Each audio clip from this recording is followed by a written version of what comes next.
We've got a guest here from Balance My Books, and I always sound slightly inauthentic when I start the introduction, but then it goes back to normal. Okay. But we've got Raquel Dukić. So I'm getting, if I messed up that name, feel free to correct me.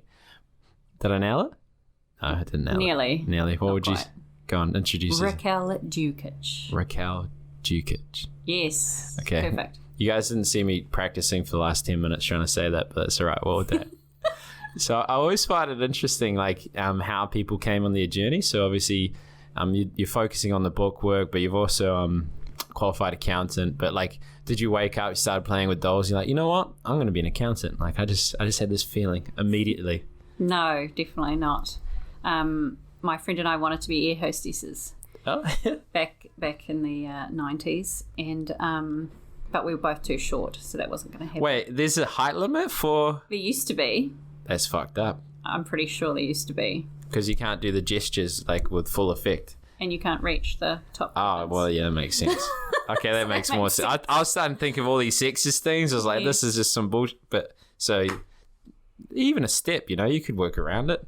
Yes. Or stiletto shoes or something. Yeah. Well, there's not a height restriction now, I don't believe, but I don't know.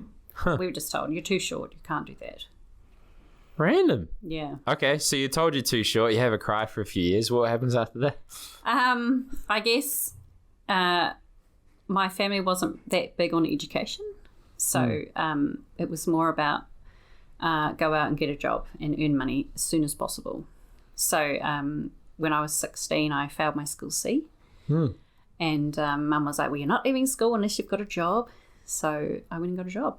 And that job just happened to be in accounts. My dad's a long time an accountant, and he got his job working at the stables. And they're like, oh, have you ever thought about accounting? He's like, nah. And he just got in it. Now, like, he's not officially qualified. He's done it for 20 years now. Yeah. And that's always the thing. It's like, if you can do it, you can do it, like, within reason. Is there some sort of compliance risk if you're doing accounting for work? Like, obviously, you're qualified now, but, like, can a non-qualified person do it? Yeah, of course. Huh. I have a degree now, and I'm studying for my post. And we'll see whether I go down that chartered route or not. What is it hard? Like for me, like I didn't study for 10 years, and then I obviously went back into study for financial planning. And it sucked so much. I just felt so stupid. Like, what was your experience? Like, obviously with the school not going too well, getting a job, but then going back to it. Was it different because you were invested in it, or? Well, that kind of fell into my lap as well, because the second job I got, the guy took me to Messi because the job was on Constellation Drive, and he said, if you want to do some accounting papers, I'm happy to pay for them and give you time off work for it. So I said, okay. Yeah. I give it a go. And I failed my first accounting paper. Had to redo it. But and then I went travelling for a while and had some jobs, and I just did it part-time, and eventually I came to the conclusion that if I was going to get onto the next pay scale, I had to get this degree. So I finished it, but it took 10 years to finish that degree. Oh, yeah. Yeah. That's the thing. It's like, I love learning, but I hate school. Yeah. And if you'd asked me back then, I would have said qualifications don't matter. But I think now, persevering with something and following it through, and that pay scale, if you want to get up on that pay scale, you've got to prove yourself, I guess, and that piece of paper proves that you've got some perseverance. And are they like, so is it that, like, because I can understand trying to get a job, qualifications to enable you to get that job play a huge part. You can pivot around it, like, you don't want to end up as just another black and white CV on the 1,000 pile. Like, you can go around and start building connection, knowing someone that knows them, and then find a way through. But, like, once you're in, surely you're not limited because you don't have a qualification. Or is it like that? Is it generally like, okay, you don't have a qualification, we're only going to pay you this? Like, I think I got to a point where I was looking for a job, and all of the jobs that I wanted to apply for all said CA or CPA equivalent. And that's where I just thought, wow, I've just got to hurry up and do it. Did that inspire you to go more on your own now? Like, is that what started? Like, when did you decide, hey, I'm going to start running this business? And that was definitely never in my plan. Never wanted to have my own business. A friend asked, why don't you do it? Why don't you start your own? And he planted the seed, and then about a year later he said it again, like, oh, I'm sick of accountants. They charge so much and I don't even know what I'm getting. Can't you just, start your own thing? And I guess that seed got planted, and when I'd had enough of being an employee, I decided, let's do it. Did you shit yourself? Yeah, of course. You can swear on this podcast, just FYI. So, like, the first time you're like, all right, well, this seems like an idea, and it slowly crept into your mind. You might have thought of it 300 different ways, and then you're like, okay, I'm going to do it. Like, what was that moment like where you're just like, I'm ready? Well, I was employed and doing some accounts for some friends on the side as a sole trader. And still, it wasn't really in my plan to have my own business. And I was trying to think of a name to put on a business card, and that we ended up with Rex Tax, because my nickname is Rex. Lots of my close friends and family call me Rex. Okay.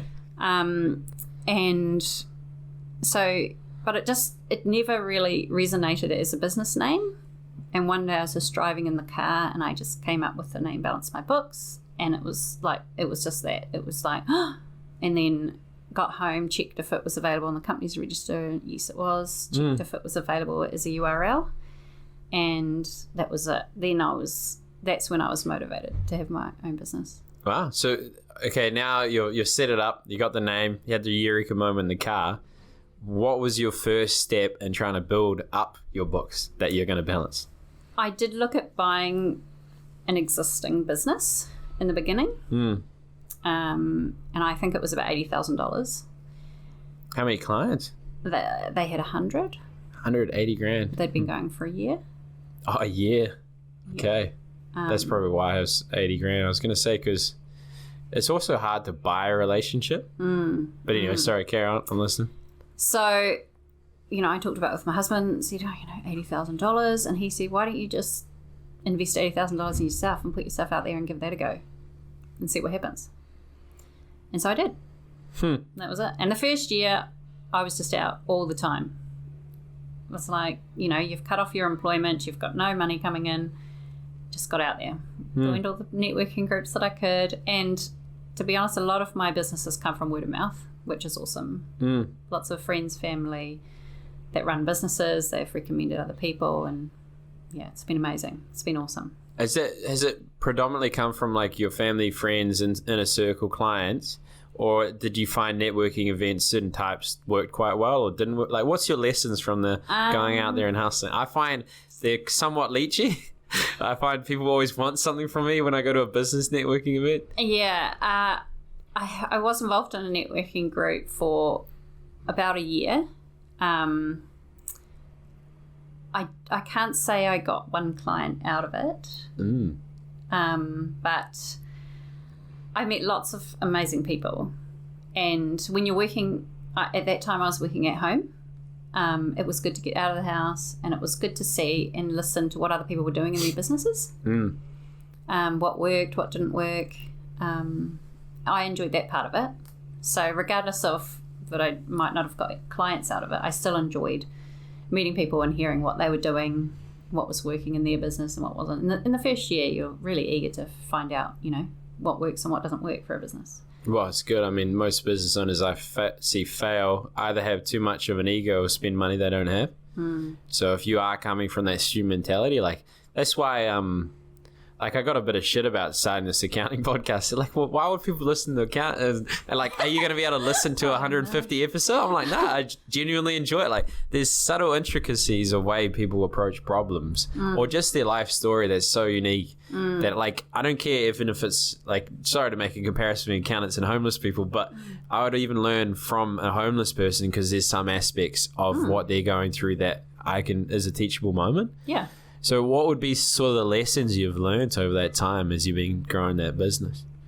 That you might not have, like, made the same mistakes that you did, or? you really have to trust people and build really good relationships with people.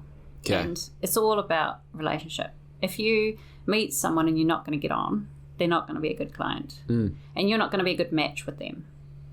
So one of my clients, potential clients, I went to meet and he stood me up the first time. And I just messaged him back and said, hey, look, I don't think I'm the right accountant for you. Good luck. And he's now a client and has been from the beginning. And he said, the best thing you did was resign me as a client before we'd even started. So, it's all about relationship. And if you don't know your client base, you're probably not going to have a big impact or be able to know what they need, really. And if you don't know what they need, then how can you help them? True. So do you have a process for understanding what they need? Like, do you have like a checklist of sorts or a plan that you go through, or you talk to them for an hour or so, or you find out everything from someone else? Like, what's your... I guess it depends. If it's somebody that I don't know and hasn't come from a referral, I definitely like to meet them for a coffee and just have a chat and see what comes out in that conversation. And you can learn quite a lot when you have, a coffee with someone. And then you learn, some clients are quite needy and they want to be handheld through processes because they don't really understand it and they want to understand it before they sign stuff. And there's some clients that just like, you do it all. I can't bear, some clients that don't want to talk to me during the year, that's fine.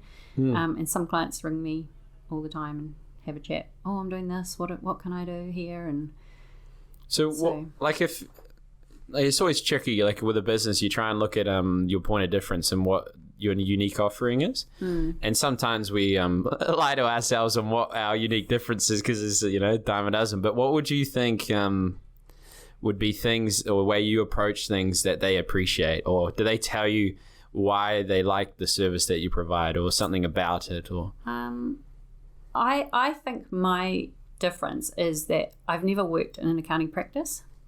I've always worked in business, and I've always worked really closely with owners of businesses. So I've got a lot of experience in different industries around, I took every opportunity to learn as much as I could when I worked alongside these people because, some of them are amazing at what they were doing.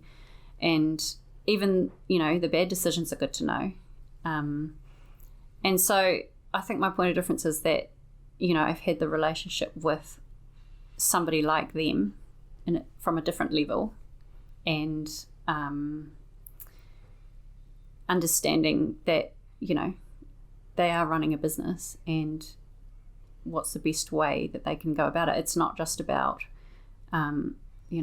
this is your tax rate and, this is what you need to do from a tax perspective. It's more about getting the business running and being successful and yeah. Makes sense. Like that's a good point about the accounting firm. It's like, okay, you're not in the you're kind of theory. Sure, you're getting exposure, people coming in, you're listening to their issues, but you're not actually seeing it unfold. You're not running and experiencing yourself because surprising amount of business issues are emotional. They're not a tactful theoretical sort of, because it's a reflection of yourself. It's your child in a way. And then also obviously the culture and what you create and the people around it is another huge part. Or the blind spots. Did you find it hard having candid conversations and telling, hey, look, you need to pull your head in, you're doing well? Sounds like you're okay with the boundaries of like, hey, look, we're not the right accountant for you. Next minute, they're a client. But yeah, I've had many, many uncomfortable conversations with business owners. And most of the time, it's not personal. It's just, you can see, in other industries or even in the same industry that maybe that decision hasn't worked or something like that. If something doesn't make sense, then it's not worth it. It's got to make sense to some degree, and that's not even just about numbers. It's not just about accounting numbers. It's about how is that fair, or what have you, if somebody was buying a business, what have you actually bought if you don't own the company's not transferred to your name, what is it that you're actually buying here? And, all the risk is on you instead of, on this other party or whatever is involved. So yeah, there's definitely been some very hard conversations had. But you have to have them. I mean, if you don't and you just, let the business make those decisions, then ultimately they do make those decisions anyway, because it's not my business. But at the end of the day, it's their business and they've got the vision of where it's going. And you can only advise what you can advise, and that's it. Really. Yeah, it's up to them in the end of the day. What? So for the person, I'm going to have to switch the camera over, so you keep rolling when I ask this question. What if someone was fearful to have those sort of conversations, if you had the accountant, if you make generalizations, maybe some of them are conservative and apprehensive around people, so they might not feel comfortable having that candid conversation. Is there sort of tools or tricks you use or ways you set it up, or you give them a coffee first so they like you at least, or like what? Just understand that one. I actually think that you've got the relationship with the person already to be able to have that conversation. I don't think you'd have that kind of conversation with someone that you didn't really know. So yeah, you'd have to gauge it from that person's personality, how much they can handle hearing, and you might have to do it in parts. You might have to say one part and then come back another time and mention something else. It just depends on their personality, I think. So it's kind of gauging what they're comfortable to receive. Was there a mental approach you had to have? Like Gary Vee would be an example where he struggled to have a candid conversation, but how he structured in his mind was that it's for the greater good. Quite often the conversation that you don't want to have is the one they need. Is that how you frame it? Like, is there a way you do for yourself, or you've never had a problem with it and you're just like, sweet, get stuffed? Yeah, to be honest, I think I wouldn't have a conversation like that unless I had a good relationship with somebody. Okay. And knew that they could take it from me not being personal, but purely about a business decision or something like that. I have bitten my tongue till it bleeds, my mum would say, numerous occasions, and let the train crash happen. But for the most part, having that good relationship opens that door to have that hard conversation. Makes sense. It's like the relationship itself gives you confidence. It's like it's a framework for you to express it, and then you're being strategic in what they're able to receive in that moment. So that makes sense. So what would what's actually the dream with this business? Like, what's the goal? Like, we've had Kate was all about lifestyle, and other ones that want to take over the world. Like, so where does Raquel fit? Rax? Rax? Yeah, Rax. Yeah. I think it's a bit of both. I don't see myself, who knows, and I could be completely wrong and it could be totally different in 5 years' time, but I don't see myself doing what I'm doing now in 5 years' time. Okay. I'd like to step out, maybe. So any accountants listening, there could be some books to buy in the next 5 years. Or me buy some books. Oh, yeah. But, yeah, I do think expanding the business is an option, definitely. Yeah. Doesn't sound like the inspiring option. What's the 5 years from now? Like, what would, if you were to exit hypothetically? Retirement. Oh, retire in 5 years. Yeah, why not? Yeah, okay. Who knows? Yeah, you can. Yeah. Wishful thinking, but there's got to be a goal somewhere. Yeah. What would you do in your retirement? Travel, do backflips off snowy mountains? I don't think I could retire. I'm too driven, workaholic, so I'd find something to do. Is it like, I mean, you probably didn't expect me to suddenly try and break down your dreams. Yeah, So it's I find that one of the most fascinating things is why people do what they do. And I find like a lot of young people go to a career advisor at school, and the whole framework of the conversation is like, what are you good at school? What's the course you can take? What's the job you can do? Instead of looking at like, what are you good at? What do you enjoy? And shaping that as opposed to just doing what exists. I'm probably a bit more spontaneous. I don't think, I never wanted to have my own business. Here we are. I've got my own business. Yeah. So I think I run quite a bit on instinct, and I don't always have all my ducks in a row, but ideas come to me when I'm mostly out of the business doing other things, and then I get an idea for the business. And then I research a bit about it, see how far it can go, and jump on it. Or all right, well, we'll have to stay tuned on what you're going to do with this. Well, okay, let's assume like you may continue this and it may evolve and you may like just love it and go all for it, but like using an accounting hat, how would you start structuring your business for that impending deadline? Like how would you start making it? So obviously I'm looking at my working capital to see if that looks good. Yeah. To potential people in the future. See, making sure I've got some good people that work for me, which is on my radar to employ somebody soon, I hope. That's the hardest part for me, is getting the right people in the business. That you can trust, I'm feeling. Yeah. I feel you said that a few times. Trust is important. Okay. Yeah. And, systems and processes so that people know what they're doing when they come in. You don't necessarily have to be an accountant, like you mentioned in the beginning about if somebody could do it and they're not an accountant. Well, yes, they can if they have the right attitude and they have a good person to train them up. There's keep going. Yeah, it seems like you're on a roll. Yeah, so at the moment I'm looking at systems and making things easier for clients, like being able to sign things digitally instead of having to print, scan, and send back.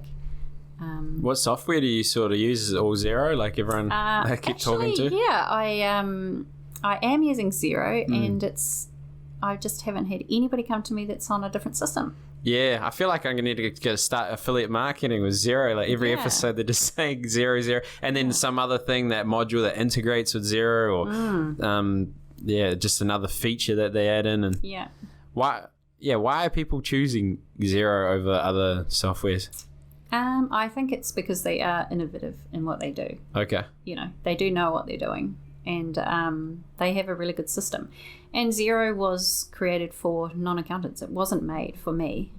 It was made for business owners. So you don't have to be an accountant to be able to use it. Some people think that they're really good at it and they're terrible. Some people would be good at it if they wanted to, but they just don't want to. Xero is definitely the preferred. I did have a go with MYOB. Yeah, another one I've heard, And they just had too many different, they weren't even online at one stage. And they, I was running a ledger with MYOB and then a separate MYOB payroll, and then you had to manually journal them together, and, I think the systems are better now, but I'm not too sure. Yeah, okay. Oh, it seems to be a common theme, so maybe it's something in the Xero. That there's a good book, the EMyth. I don't know if you've heard of it. No. The whole idea is you franchise your business without franchising, so you don't make it your operations dependent on a person, because for the professional services, your industry, my industry, we're the product. Funnily enough, if I was to sell my business, which I wouldn't, not until maybe 65, but it's actually a revenue share. So what you would do is for 5 years you'd split the revenue, and then that's incentivizing the other party to transition that relationship, because that's all it is. All our whole business is a relationship. Okay, sure, we can deliver on investment recommendations, sure, we can look at insurance, we have a plan, yada yada, but it's just a relationship. That's the only thing that's worth anything. So is it more low touch when you're balancing the books and harder to have the relationship, or is it because you're incorporating in some level of advisory that's easier to build that relationship, or is it just the same? I think when you're going through someone's bank statement, it's pretty easy to build a relationship. Yeah. We can see everything that people buy that go through on bank feeds, things like that. So that part of it's actually not too hard to build a relationship from. Yeah. Fair. Okay. Well, the other thing. Okay, so have you managed staff before? I have had a couple of people working when I was an employee working for me. Yeah. What's that like? Because that's another generalization that I'll probably stop the more accountants I talk to, but it's like having the confidence to lead, and to encourage and have those tense conversations. Like, what do you think are the challenges and also the benefits of? I think Gen Y is a challenge. Okay, yeah. To be honest. Yeah. And I just say that purely because I had somebody working with me and, he texted me at 3 a.m. Sorry, I can't come in. Yeah. That kind of challenge. Yeah. That's in the middle of the night. Said, how about you just don't come back? Was it trial for 3 months and then and then you're bomb? It was once you're done by the sounds of it. AUT. Yeah. Placement. Okay. Yeah. No, fair. So, that was like the last straw. So you're like, never, Gen Y, you're wiped off my books, never again. Oh, but they How old are Gen Y, though? I'm not good with this generation. How old are Gen Y? I think they're like late 20s. Late 20s. I feel attacked. 30's fine, though. Yeah, okay, Sorry cool. about that. I think I'm a millennial. I don't know. I'm but close. They do bring energy to a business, and you do want that energy in a business. So, yeah, there's goods and bad. It sounds like you're gonna have to work through that mental mind map. Yes. I find they're either the best or worst workers, and the differentiating factor is if they're engaged and see purpose in what they're doing. So, like, I used to manage a team of 15 with commission only selling, and they're all that age demographic. And what they taught us there is people don't get on a bus if they don't know where it's going. So if you have a clear vision and you convey that to them and you have values on how to implement it and you hire on that. So we never used to hire on experience because actually they had a full cup and they wouldn't learn. If they had experience, it was good. But what was more important is, can we find a way for their vision to align with ours? So not convert them, just naturally what they're trying to achieve fits into what we're trying to achieve, and who they are is similar. But the important part was we didn't want them to think like us. Want to have a different mental mind map. But that, you're right. Yeah, I do find, I don't want to do generalizations about a whole generation, but I find purpose is the deciding factor, at least. But one of the most neglected yet really great generation, because they're appreciative of it, is people after 50 that have lost their job, become redundant. No one wants to hire them, which I do not understand. And that's our staff. So our staff are all just, they teach me how to be a better person and have better service because I don't think like that. I'm just instant gratification generation. So where do accountants hire people? Like, would you go, or you're not sure? Or well, there's heaps of recruitment agents out there that would go recruitment. But I don't because I'm not sure about the kind of person I want in the business yet. I'm not sure which way. Trigger sharp by the sounds of, because of your experiences. Sounds like on some level you're apprehensive. But you do find a lot of businesses come unstuck because they give too much trust to a person. So I'm a big advocate for decentralized leadership, where you encourage the person to think for themselves. And if you've got the vision and values, they know the framework. But there's going to be uncertainty in the deliverability.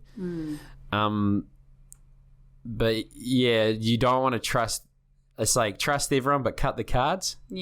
So how I see it, so it's like you're across every aspect of your business. You're not doing every aspect of your business because you're not the best person for the job. There's a lot of things I'm useless at and I don't want to do it. So what would be your, I guess, advice for a younger person trying to come into it, or maybe someone that's listening that had trouble with school and was like concerned they might not contribute to the world in a meaningful way? Or well, I left school when I was 16 and got a job, but I wanted to learn. I'm not a textbook learner, so I learn more when I'm doing things hands-on. So I don't think you should worry too much about whether you have good grades at school or things like that. as long as you have the right attitude and, you know, you want to learn, you want to get stuck in, and you do whatever it takes to learn the job. And if you have to clean the toilet, you have to clean the toilet as well, you know. It's all part and parcel. Yeah, I had a cleaning job 4 a.m. to 8 a.m. Everyone's going to party. I was like 18, sweeping the floor at a shopping complex in Palmerston North. Excellent. Like living the life. Yeah. Sometimes you got to clean toilets. Yeah, why not? Yeah. If someone asked me to do it today, I'd do it today. Yeah, You know? you're right. You're good. So I guess as we wrap this up, what would be like one thing you would want people to take away that are listening to this, take away from this podcast? I think you should never, ever let the world tell you can't do something, regardless of where you come from. Because my parents, you know, they were minimum wage workers, you know, they slaved over, you know, every dollar, and we had nothing when we were kids. And I've come from a very low socioeconomic family, and there's nothing stopping you from achieving what anyone else can achieve in New Zealand. Like, we're pretty lucky. We have, you know, education for everybody, and you just have to take every opportunity that comes your way, because that's what I did. Somebody that was influential in my life when I was 16 got me into property, and I bought a section when I was 16. Oh, yeah? Yeah. Wow. So, you know, Baller. you can't sign a legal document at that age. So it was all done privately with the owner. And then when I turned 18, bought a house, you know. But you know, there's no barriers to achievement. It's all about your own attitude, and, you know, go out and get it. If you want it, go out and get it.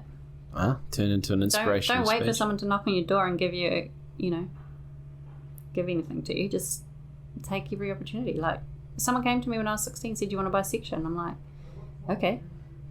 And he said to me, "If you don't buy it, I'll buy it." I said, "Okay, then I'll buy it. It must be good." I didn't know anything at that age. What do I know at 16 about property? Yeah. You know? Wow. But if you trust that person, and you know that, you know, they're not spinning you a line, then, take every opportunity. Jeez. Give it a go. All right, and how would people find you for that inspirational speaking opportunity? So, like, what would, like, if there's maybe a Gen Y, Gen Z, no, Gen Y? I don't even know them. Why? I have no idea. Know them either. Okay, well, the younger person that wants to prove you wrong, like, oh, hey, look, I can be a great worker, or someone that's thinking, okay, at some point you might exit your business, or there's an accountant that's like, oh, I actually really want you're making a lot of good points. I'd like to learn from you. Where do they find you? My business is called Balance My Books, based on the North Shore now, and happy to meet and talk to anybody that's interested in having a chat. All right, well, I'll put in the description, and thanks for coming along. Thanks, Ryan. All right, do well. You. Bye. Bye.